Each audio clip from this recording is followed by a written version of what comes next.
don't wait for me tonight. Don't say they know me better. Don't say they know me. Don't say they know me better. Don't say they know me. I don't know me, so how can you, baby? Hello guys, welcome back to the channel. Something a little bit different today, something I knew you guys would be interested in because I certainly found it quite interesting. You may have noticed if you've been on my social media channels recently, me working with a company called Fitain. Now, what is Fitain?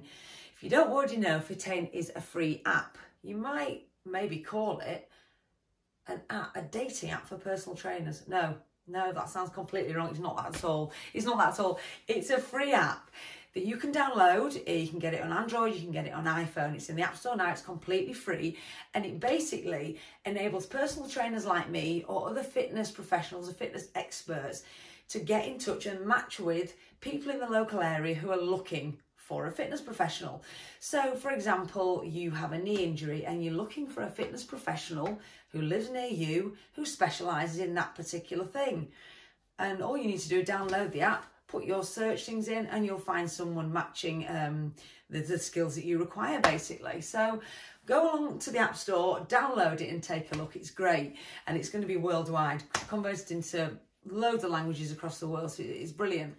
So what Fitain decided to do was commission a survey to find out the sort of impact that lockdown had on all of our lives in the way some of our lifestyle habits, choices we make with food, the way we were sleeping, choices we make with alcohol, and just to find out the impact that lockdown had on the way we live our lives, basically. The study was done on over 1,200 people, and it actually found there was significant impact on some of the lifestyle choices we make. And would you believe the impact seemed to be a lot more on women than it was on men? So I'm going to go into a few of the things that they found on the surveys and just show you some of the effects it had on women compared to men and some of the choices we were making as a result of lockdown. So listen in, and I'll go into a few more details. So maybe let's get into a few of the details of what this particular research found that Fitain commissioned. So as I say, there was over 1,200 people tested, and these are some of the facts and figures that that research came up with. Basically, over a third of us were snacking more. So I think it was about 37% of people said they were snacking more due to not lockdown, okay? There was around about a quarter of people said they actually comfort ate more to cope with the situation of lockdown. A lot of people really struggled with lockdown and the fact that they didn't feel like they knew where life was heading. People's jobs were on the line. People were definitely struggling for money, especially those people who were self-employed and worked on furloughs. There was loads and loads of uncertainty. So as I say, it reflects in the figures. I think 23% saying they were comfort eating just to cope with lockdown. More than a fifth of people, which this will be no surprise to you, but more than a fifth of people, so 22%, actually drinking more. And I don't think that'll come as a surprise to you. Having spoke to people, I got a lot of feedback from clients and just chatting to people that drinking became a bigger thing. I think because suddenly you didn't have to get up as early in the morning, you didn't have to get ready as early. It was almost like every day became a Sunday in some ways for a lot of people. So obviously that lends itself then to drinking. Every day is the weekend. So yeah, I do think that has left us in a situation where people have come out of lockdown needing a full sort of lifestyle overhaul as such to get back on track with their eating habits, drinking habits, and just getting back into some sort of routine. So in terms of age ranges for those drinking habits, the highest proportion of people who've seen their increase in their drinking habits was amongst the 35 to 44 age range. So they're the people whose drinking was affected the most. But in terms of comfort eating, it was older people that were affected more, and the people who were affected most or ate more for comfort was the 45 to 54 range of people. They're the ones most affected by the comfort eating, which I don't know, that did surprise me a little bit, to be honest. I thought it would be the younger people that would more affected into comfort eating by lockdown. Anyway, in terms of the snacking, now this probably didn't surprise me, women were more affected. So when it came to snacking, 41% of women said they were snacking their way through lockdown compared to 32% of men. So I think that's understandable. Women tend to seek comfort in snacking probably more than men do generally on the whole.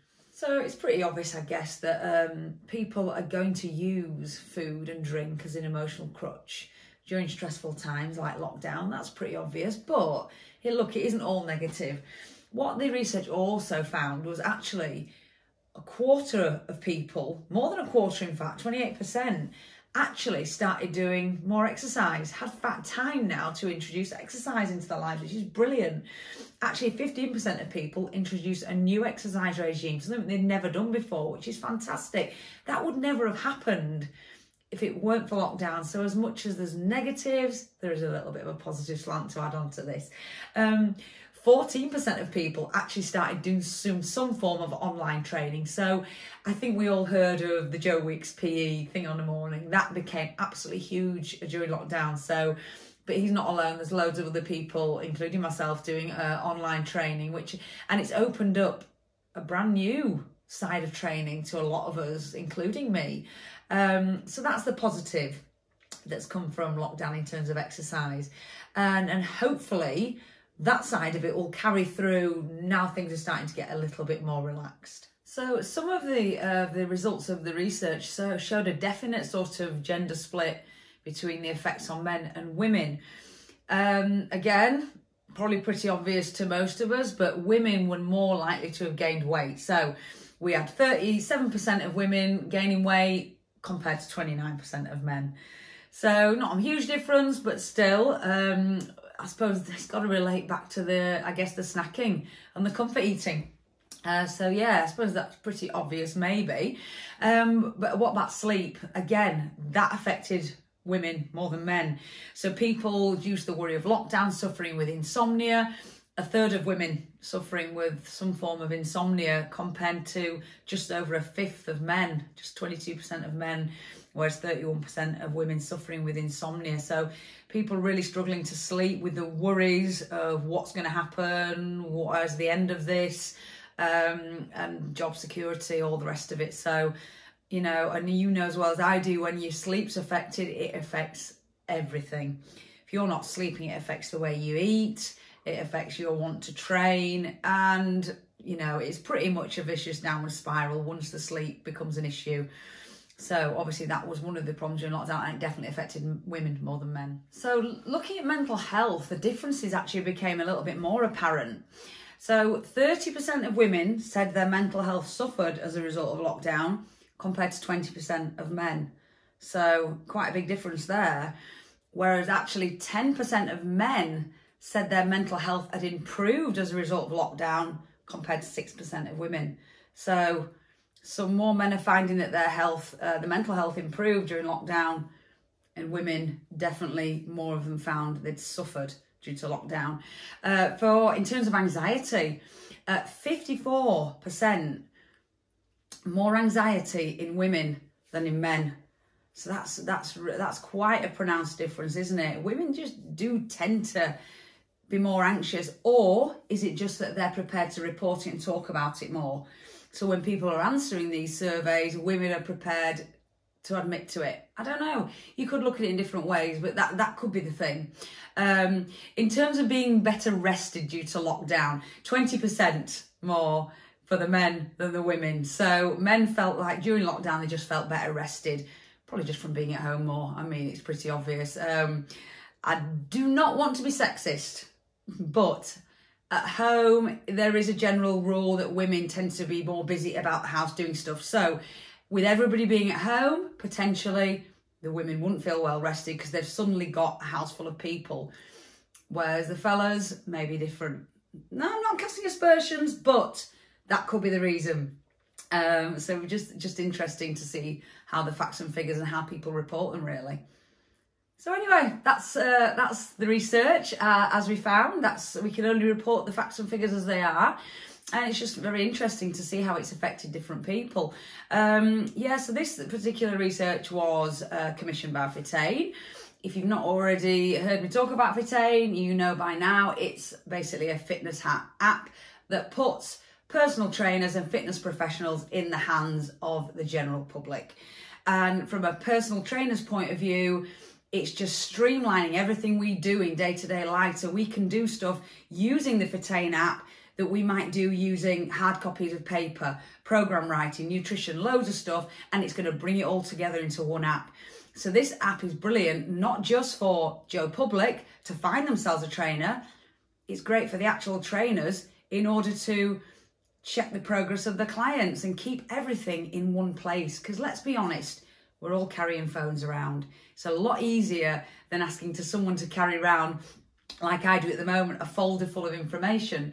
So yeah, it's brilliant. It's exciting. If you haven't already downloaded it, it's available on Apple, the App Store, and available on Android, and it's completely free. So go download it today and find a fitness professional near you or online. There's everything up there, and it literally down to specialising in a physio for skateboarders. It's all there. So download the app today, and if you've enjoyed this video, remember to like and subscribe, as I always say. And if you've got any comments on on any of this research, put them below, and let's start a conversation in the comments. But thank you for watching again, and I hope you enjoyed it. Thanks, guys.